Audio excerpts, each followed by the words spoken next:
되겠습니다. 할렐루야. 안녕하세요. 같이 인사하시기 바랍니다. 자, 우리 오늘이 내일이 또 노는 날이죠. 근데 내일이 노는 날이라 해서 오늘을 연휴라고 생각을 하면 안 돼요. 오늘은 그냥 주님의 날이에요. 주님의 날. 우리 성도님들은 그렇게 인식을 하시기 바랍니다. 응? 연휴가 아니에요. 연휴가 아니고 오늘은 주님의 날이에요. 주님의 날. 주님의 날인데요. 오늘 이 5월 5번째 주일 주님의 날에 우리가 증거받을 하나님 말씀 제목은 다윗을 위하여 세우실 집이라고 이렇게 정했습니다. 오늘 본문 말씀의 배경은 다윗이 통일 왕국의 이제 왕이 되어서 나라가 점점 부강해지고 또 안정을 되찾아갈 때 다윗의 마음에 걸리는 게 하나가 있었어요. 그게 뭔가 하면은 자신은 그 여호와 하나님의 은혜로 그 백향목으로 지은 좋은 그 궁전에서 평안히 살고 있는데 하나님의 법궤는 아직 어디에 있어요? 출애굽할 때 그 모세 때 지은, 그래서 한 500년 전에 그 지은 다 낡은 그 회막에 있는 거예요. 이제 그것이 너무 마음에 걸리고 그래서 성전을 짓고자 하는 마음을 갖게 됩니다. 성전을 짓고자 하는 그런 마음을 가지고 이제 나단 선지자에게 그걸 말을 해요.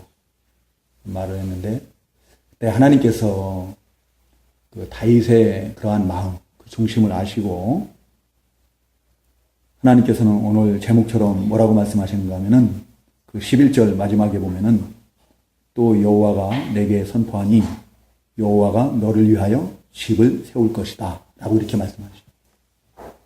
다윗이 하나님의 성전을 건축하려고 하는 그런 마음을 가졌을 때 하나님께서는 오히려 내가 너를 위해서 집을 짓겠다라고 이렇게 말씀을 하시거든요.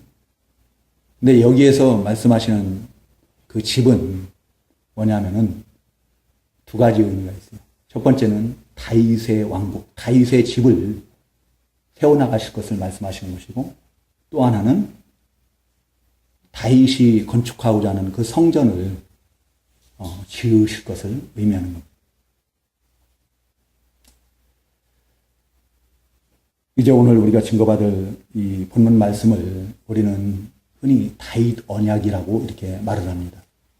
12절에서 16절의 말씀을 다윗 언약이라고 이렇게 말을 하는데요. 우리가 이 말씀을 가지고 함께 증거받고 함께 은혜 나누려고 하는데 우리가 이 말씀을 증거받기 전에 우리 이 자리에 계신 우리 성도님들에게도 다 그러한 다윗과 같은 그런 마음, 그런 중심을 좀 가지셨으면 좋겠어요.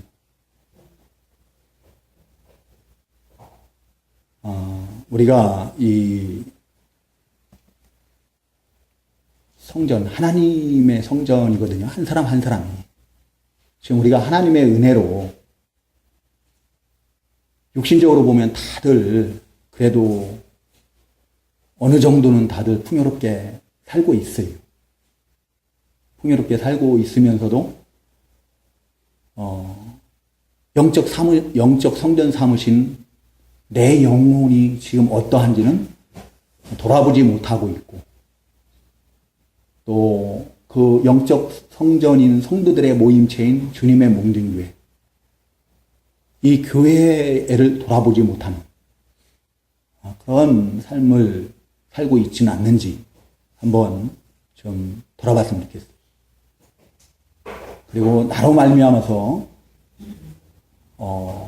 그 영적 성전 삼으신 그 하나님의 백성들, 한 사람 한 사람의 영혼이 잘 되기를 소망하시고, 또 이 주님의 몸된 교회가 우리 주보의 표어가 뭐예요? 안 보고 얘기해. 우리 교회 표어가 1년 표어가 뭐예요? 예?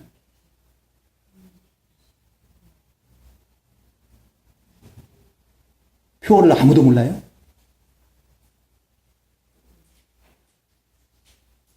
크게 아시는 분 크게 한번 말씀해 보세요. 만물 안에서 만물을 충만케 하시는 자의 충만인 주님의 몸된 교회가 되게 하소서.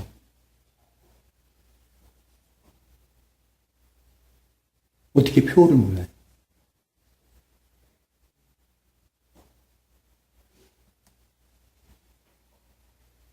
그러기 위해서 우리가 해야 될 일이 뭐예요? 예배를 참 예배를 드려야 돼요. 날마다 기도함으로 우리 주님과 교제하는 자들이 돼야 돼요. 또 성령의 인도를 받고 주님을 닮아가는 자들이 돼야 돼요.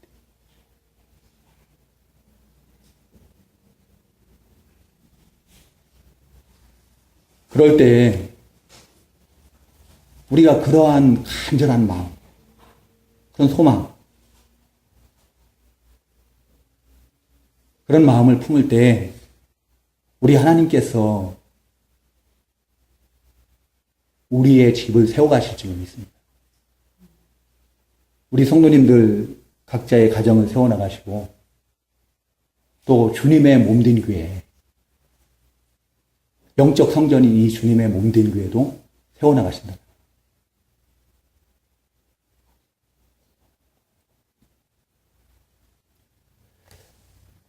자, 오늘 이 성전을 건축하고자 했던 다윗에게 하나님께서 내가 너를 위해 집을 세울 것이다 라고 이렇게 약속을 하시는데, 하나님께서 어떻게 이 다윗을 위해서 그 집을 세우실 것인가를 우리가 세 가지 대지로 나누어서 증거를 받도록 하겠습니다. 첫 번째는 바로 다윗의 후손을 통해 세우실 것을 약속을 하셨습니다. 12절, 13절 우리 함께 같이 읽어보도록 하겠습니다. 시작. 내 날들이 다 차서 내 조상들과 함께 낳을 때 내가 내 몸에서 나올 내 후손을 내 뒤에 세우고 그의 왕국을 견고하게 할 것이다. 그가 내 이름을 위하여 집을 건축할 것이요 나는 그의 왕국의 보좌를 영원히 견고하게 할 것이며. 예. 하나님께서는 다윗의 마음을 아시고도 다윗을 통해서 성전 건축을 허락하지 않으셨어요. 오히려 다윗의 날이 다 차서 다윗이 그 조상들과 함께 누울 때, 누운다는 건 죽는다는 거예요.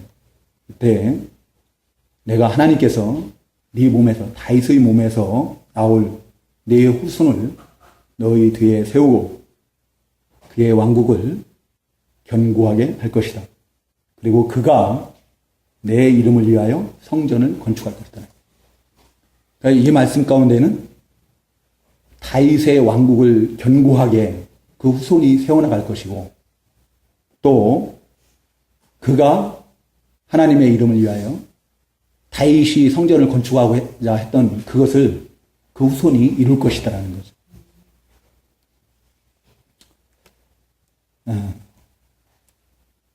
그리고 그 약속의 말씀을 이제 하나님께서는 누구를 통해서 이루십니까? 역사적으로는 솔로몬을 통해서 이루시죠. 그 다음 바로 뒤에 왕으로 세움받는 솔로몬을 통해서 성취하는 것을 볼 수가 있습니다. 솔로몬이 열왕기하 6장에 보면은 7년 6개월 동안 그 성전을 건축을 했다고 했습니다. 왜 하나님께서는 그 다윗의 마음을 아시고도 그 다윗에게 성전 건축을 허락지 않으셨을까? 우리가 한번 좀 생각을 해볼 수 있는 거죠. 그렇죠? 하나님께서 기뻐하지 않으셔서 그런 것인가? 하나님께서 기뻐하시지 않은 건 아니에요. 열왕기상 8장 17절에서 18절에 보면은 하나님께서 기뻐하셨다 그래요. 하나님께서 그 마음을 칭찬하세요. 오히려 칭찬하시고, 그래서 그 다윗으로 하여금 그 성전을 어떻게 건축해야 될 것인가를 다 계시를 해주셔요. 솔로몬 때에 짓지만 성전을 어떻게 지을 것인가는 그 양식에 대해서는 세세하게 그 설계도를 갖다가 친히 하나님께서 다윗에게 다 보여주셨다. 계시하셨다. 그리고 성전을 건축할 수 있는 모든 것을 다 준비할 수 있도록 하셨어요. 다윗 때. 하나도 부족함이 없이 오히려 차고 넘치도록 그 모든 성전 건축에 필요한 모든 것을 다 준비시키셨어요. 그럼에도 불구하고 하나님께서는 다윗에게 그 성전 건축을 허락지 않으셨다는 거죠.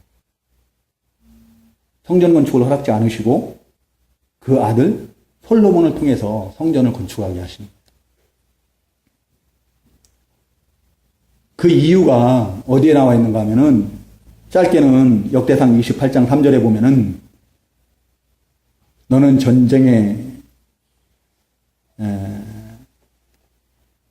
사람이라서 피를 많이 흘렸으므로 내 이름을 위해 전을 건축하지 못할 것이다 라고 이렇게 말씀하십니다.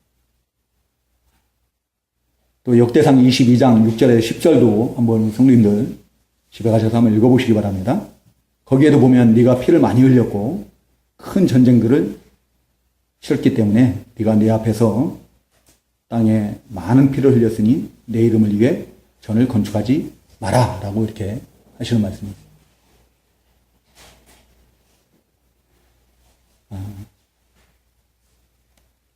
하나님께서 다윗이 그렇게 성전을 건축하고자 하는 간절한 소망을 가졌지만 얼마나 좋은, 하나님 보시기에, 하나님이 칭찬할 만한, 하나님 보시기에 좋은 그런 마음인데, 근데 다윗의 때에는 그것을 건축하지 못하게 하신다는 거죠. 그 이유가 바로 다윗이 피를 많이 흘렸다는 거예요. 전쟁을 많이 했다는 거예요. 자, 여러분들 이 전쟁을 하려면 어떻게 해야 돼요? 다윗 혼자 나가서 싸워요? 많은 백성들이 동원이 돼야 돼요. 근데 성전을 건축하려면 또 어떻게 해야 돼요? 7년 6개월 동안 또 많은 백성들이 동원돼야 돼요. 예물 드린 것만 가지고는 안 되는 거잖아요. 그렇죠? 또 노역이 필요하잖아요. 일할 사람들이 필요하잖아요. 백성들이 동원돼야 되거든요. 하나님께서는 그래서 그 자기 백성들이 또다시 그 성전을 건축하는 노역에 동원되지 않게 하기 위한 그 배려, 하나님의 사랑에서 비롯된 것이라고 볼 수가 있습니다. 또 하나는 하나님의 주권입니다. 성전을 건축하고 건축하지 않고 그러는 것은 하나님의 뜻에 달려있는 거예요. 하나님의 때에 달려있는 거예요. 하나님께서 허락하셔야 되는 거예요. 아무리 내가 하고 싶다고 내가 건축하고 싶다고 한들 내 마음대로 그게 안 된다라는 거죠. 하나님께서 허락하셔야 된다는 거예요. 여러분들 모세가 그 이스라엘 백성들을 40년 동안 광야에서 인도를 하잖아요. 그리고 가나안 땅을 바로 앞에 목전에 두고 어떻게 해요? 하나님께서 못 들어가게 허락지 않으셔요. 그리고 그것을 그 인도하는 일을 누구에게 맡기셔요? 여호수아에게 맡기시잖아요. 모세의 역할은 거기까지인 거예요. 여기에서도 마찬가지예요. 다윗의 역할은 여기까지인 거예요. 성전을 건축하고자 하는 그 간절한 소망을 가지고 있었지만, 그 아름다운 중심을 가지고 있었지만, 하나님께서 허락하신 것은 그런 소망을 가지고 또 하나님께로부터 계시를 받고 또 그 성전을 건축할 것을 모두 준비하는 거기까지가 다윗이 할 일이고, 성전 건축하는 것은 이제 하나님 주권 하에서 솔로몬에 의해서 건축이 된다는 거예요. 우리 성도님들도 우리가 교회가 잘 되기를 위해서 또 하나님께서 영전 성전 삼으신 그 성도들 영혼이 잘 되기를 위해서 우리 믿음의 형제들을 위해서 기도를 하시기 바랍니다. 그리고 내 영혼이 잘 되기를 위해서 기도를 하십니다. 죽어가는 영혼들을 위해서 기도하고 그들이 구원받기를, 그들의 영혼이 잘 되기를 소망하고 그래서 찾아가고 만나고 기도하고 그럴 때 그것이 나의 때는 되지 않을 수도 있어요. 그렇지만 하나님의 때가 되면은 반드시 그것이 이루어진다라는 거예요. 그것을 내 때에 안 됐다라고 해가지고 우리가 그것으로 조바심하고 그것을 내 때에 꼭 돼야 된다라고 생각을 하고 그것은 하나님의 주권을 무시하는 거예요. 하나님의 때를 부정하는 거나 똑같은 거예요.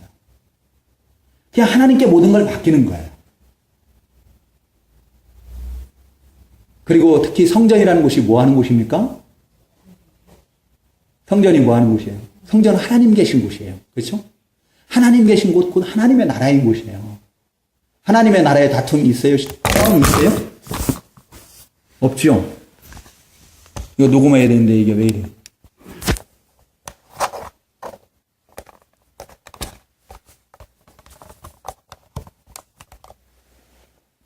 싸움이 없어요. 하나님의 나라, 그 성전에서는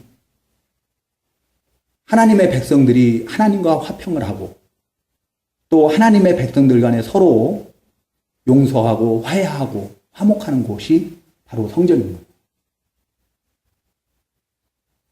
바로 예수 그리스도 안에서 이제 우리가 모든 죄를 다 사함받고 하나님과 화목을 이루고 또 그리스도 안에서 모든 믿음의 형제들이 서로가 서로의 모든 실수와 어떤 잘못과 이런 것들을 갖다가 다 용서하고 화해하고 화평을 이룰 것을 의미합니다.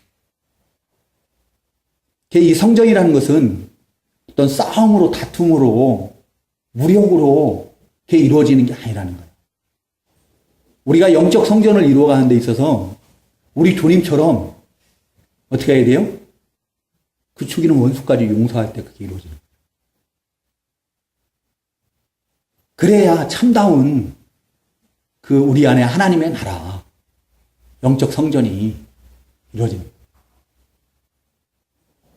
그런 의미에서 하나님께서는 다윗이 아닌 오실 평강의 왕 예수 그리스도를 상징하는 그 솔로몬의 이름이 샬롬에서 파생됐다고 그랬죠? 샬롬이 뭐라고요? 평강이에요. 평안. 그 평화를 상징하는 그 솔로몬을 통해서 성전을 건축하시는 거예요.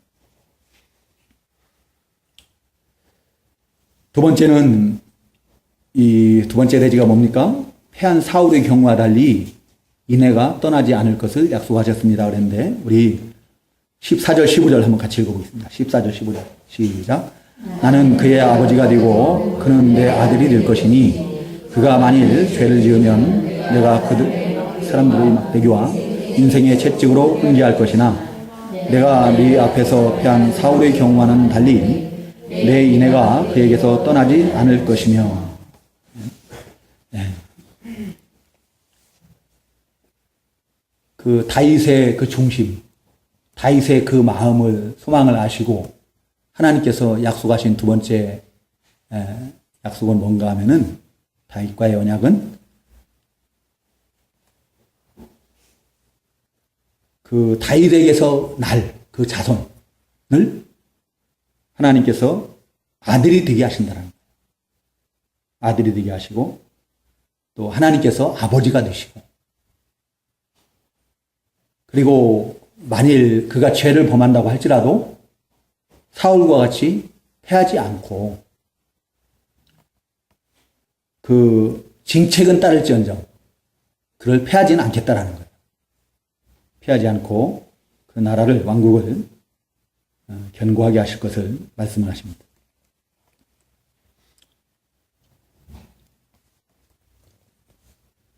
자, 이 사울 왕이 이스라엘의 초대 왕으로 세움을 받잖아요. 그렇죠? 초대 왕으로 세움을 받고도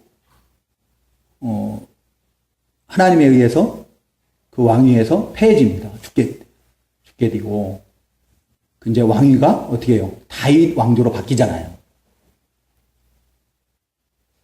사울 왕이 패하게 된 이유가 뭐예요? 예? 한마디로 간단하게 죄 때문이잖아요. 그렇죠? 불순종 때문에.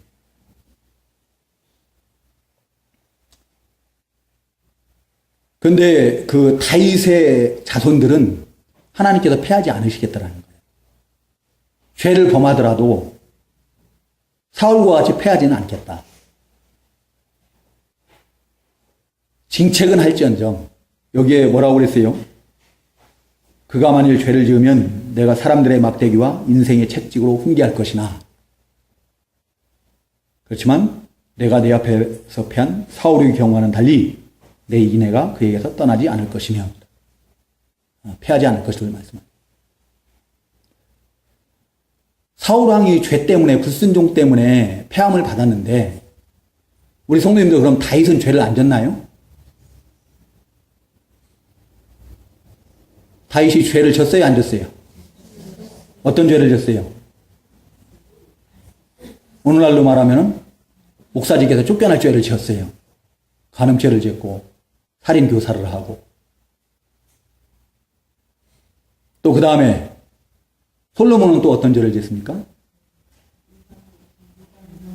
솔로몬이야말로 그 후손들이 다 대대로 그 마지막 시드기야 왕까지 그 죄로 넘어지지 않은 왕은 한 명도 없다. 다 죄를 범했어요.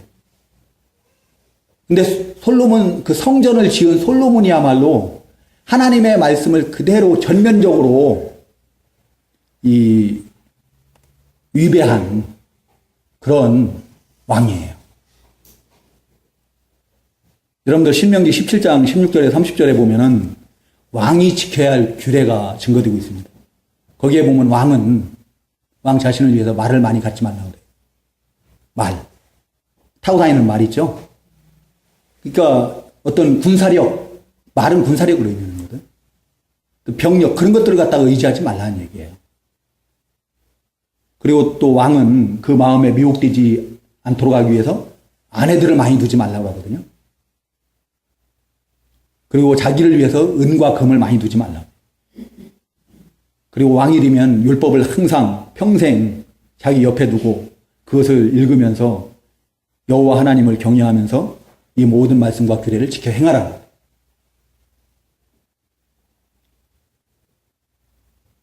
그런데 솔로몬 왕이 얼마나 말을 많이 뒀어요? 열왕기하 10장 26절인가요? 거기에 보면은 그 솔로몬 왕이 얼마나 말을 많이 뒀는가 그것이 기록이 되고 있는데요.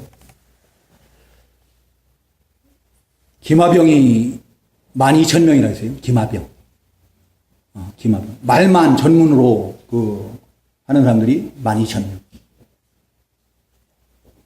또 병거가 1,400대라고 했고.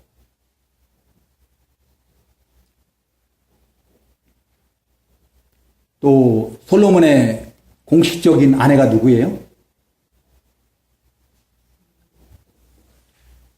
이방 여인이에요.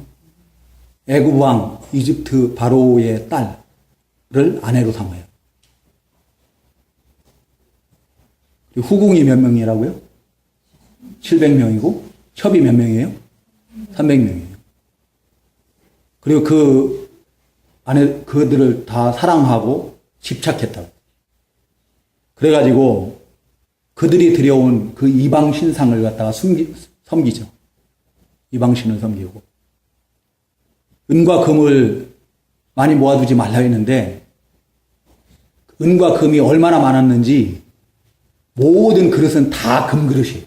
성전에 사용하는 그릇은 다 금그릇. 다 금그릇이고 은은 돌과 같이 여겼다 했어요. 그렇게 흔해 보여요.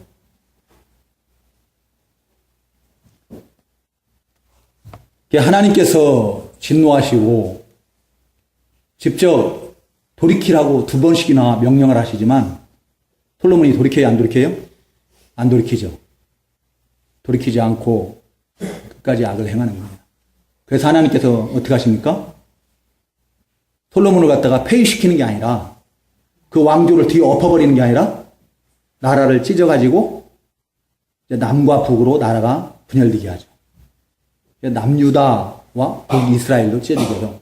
근데 남유다는 하나님께서 마지막 히드기야 왕 때까지 400년 이상을 계속 다윗 왕조로 이어가시는 거예요. 그 모든 왕들이 다 잘못을 해요. 죄를 안 짓는 왕이 없어요. 모든 왕이 다 죄를 짓습니다.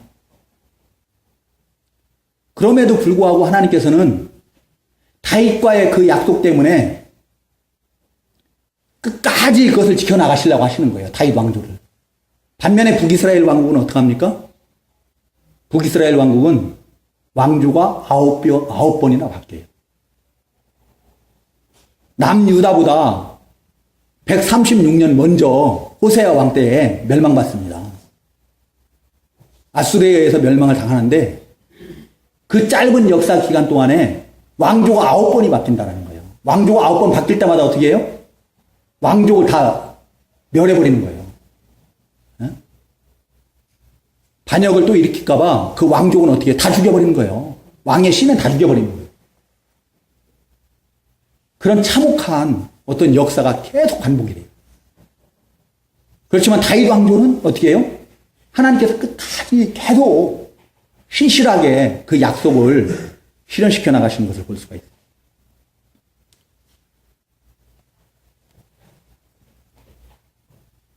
여러분들 그 여호사밧 왕 아시죠? 유다의 여호사밧 왕이 그 아들 여호람을 아합 왕과 이세벨의 딸인 아달랴와 결혼을 시킵니다. 사돈관계를 맺어요. 여호람 뒤에 아하시야가 왕이 되죠.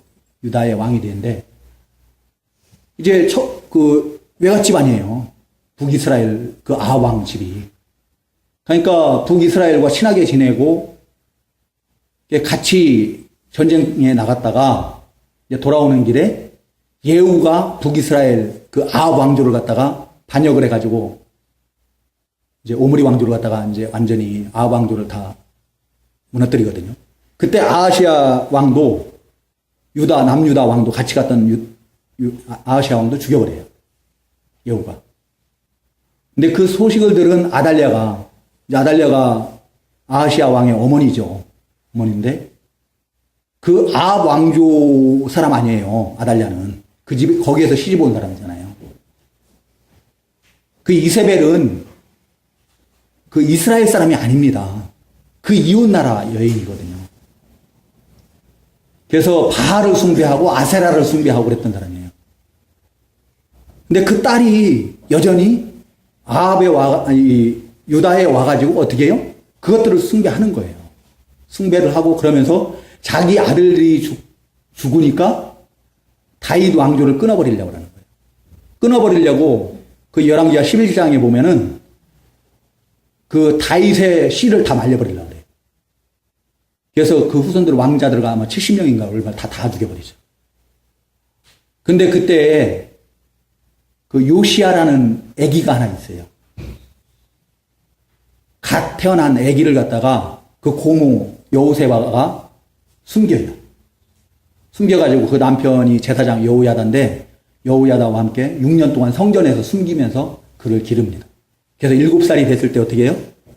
이제 아달랴를 처형하고 요아스죠, 요아스를 갖다가 왕으로 세우는 것을. 하나님께서는 그런 절체절명의 위기에서도 다윗 왕조를 어떻게 해요? 보호하시고 이어나가시는 거예요. 다윗과의 그 약속을 신실하게 지켜나가시는 그런 하나님이십니다.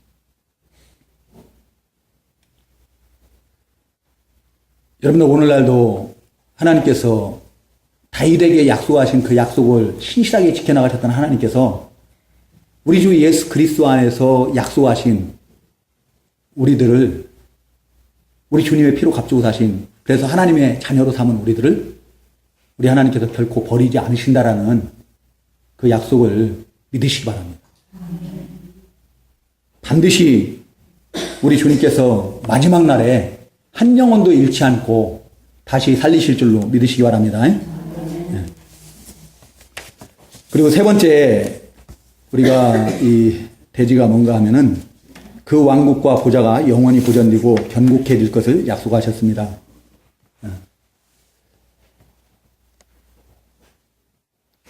하나님께서 다윗과 맺은 그 언약을 하나님께서 신실하게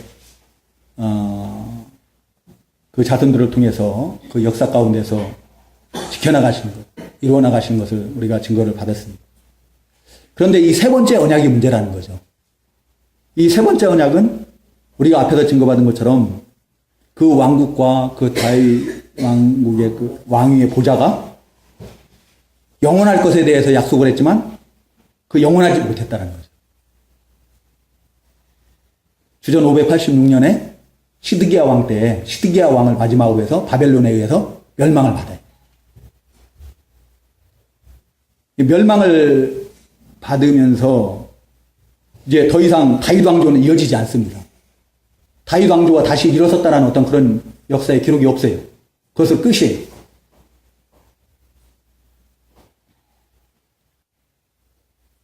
그러면 하나님께서 다윗과 약속하신 그 언약이 온전히 성취되지 못한 것인가? 그렇지 않다는 거죠. 여러분들 하나님께서 그렇게 약속을 하셨음에도 불구하고 시드기야 왕 때 유다 나라가 망한 이유가 뭐예요? 망한 이유는 죄예요, 죄. 죄를 범치 말아야 되는데 그 죄에서 돌이켜야 되는데 돌이키라고 해도 돌이켜요, 안 돌이켜요? 안 돌이켜요. 근데 하나님께서 다윗과의 약속을 버리시고 그 남유다를 다윗 왕조를 멸하신 이유는 망하게 하신 이유는 그럼 그 약속을 깨버리신 건가? 깬 게 아니라는 거죠. 그게 어디에 나와요? 예레미야서 29장 11절에 나오는 거예요.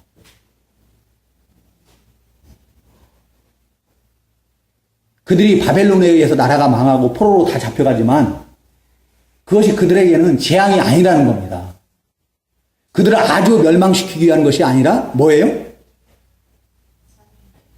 자신들의 죄를 깨닫고 회개하고 돌아와서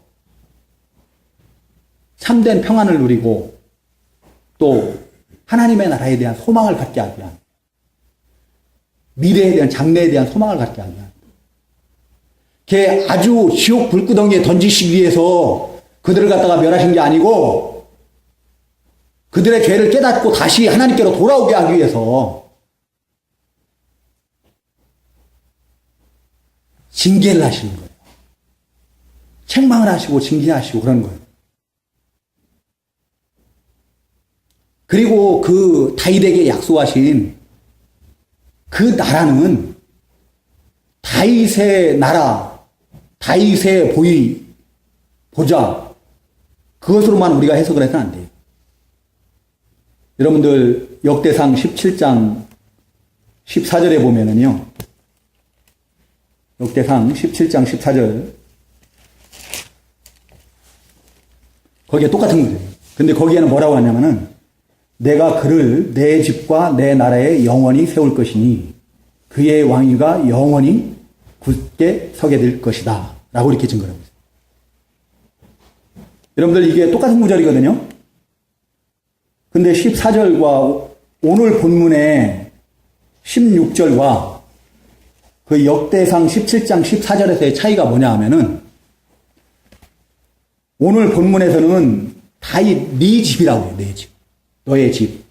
너의 집과 너의 왕국이 내 앞에서 영원히 보존되고 네 보좌가 다윗의 보좌가 왕위가 영원히 견고할 것이다라고 말씀하시지만 역대상에 가면은 뭐라고 말씀하시는가 하면은 내가 그를 나의 집이라, 하나님의 집이라고 해요. 하나님의 집. 내 나라라고 해요. 내 나라. 하나님의 나라. 하나님의 나라에 영원히 세울 거예요. 그를, 누구를? 예수 그리스도를 위해. 예수 그리스도를 영원히 세울. 그의 왕위가, 그리스도의 왕위가 영원히 굳게 서게 될 것이다. 라고 이렇게 증거를 합니다.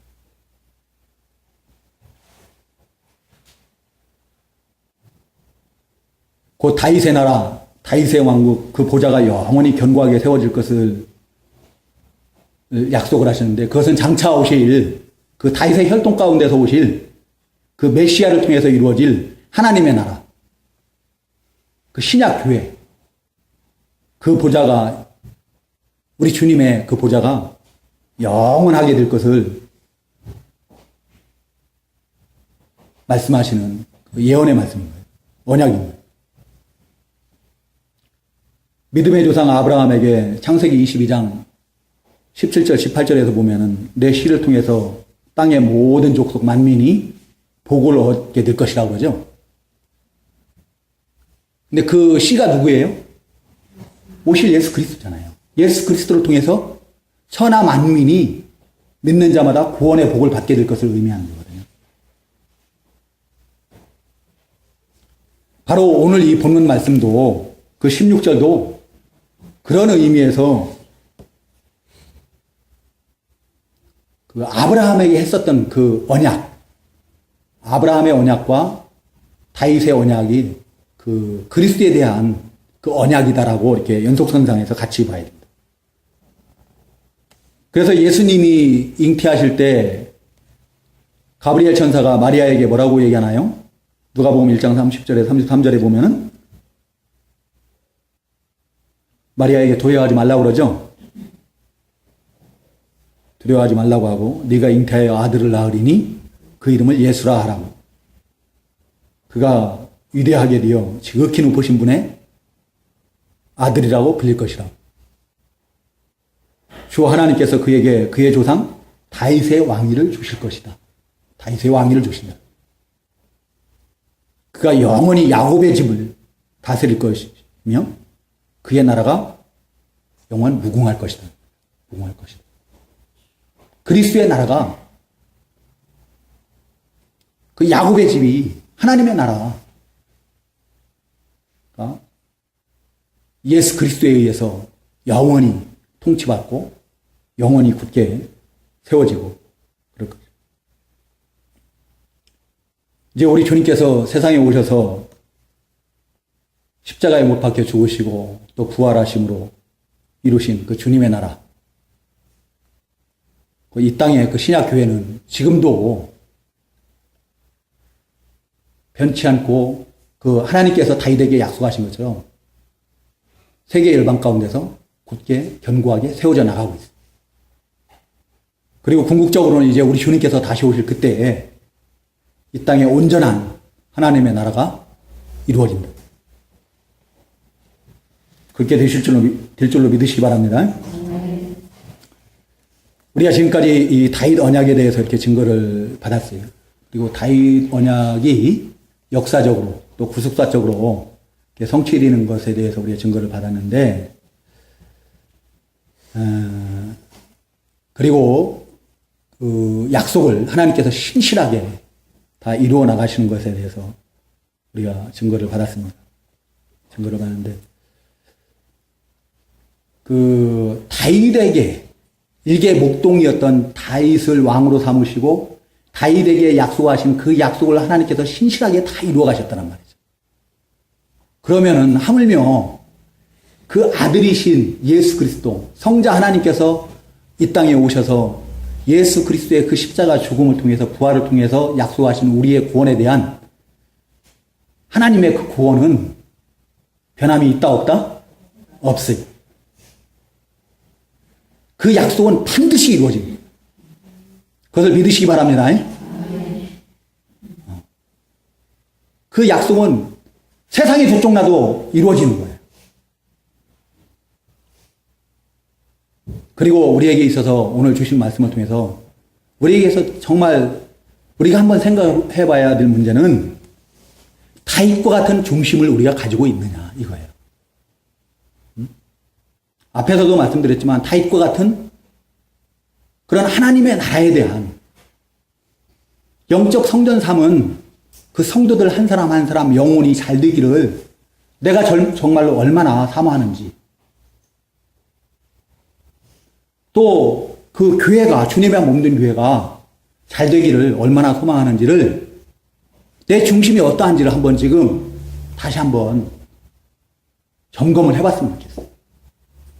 그 다윗과 같은 그런 중심, 그런 마음을 우리 성도님들이, 저와 우리 성도님들이 가질 때 우리 하나님께서 다윗에게 약속하신 것처럼 분명히 우리 성도님들의 가정을 든든히 세워가실 줄로 믿습니다. 그리고 우리 교회도 세워가시고, 또 한국 교회도 세워나가시고, 세계 열방의 모든 교회들도 하나님께서 든든히 세워나가실 줄로 믿습니다. 우리 다 같이 기도하겠습니다.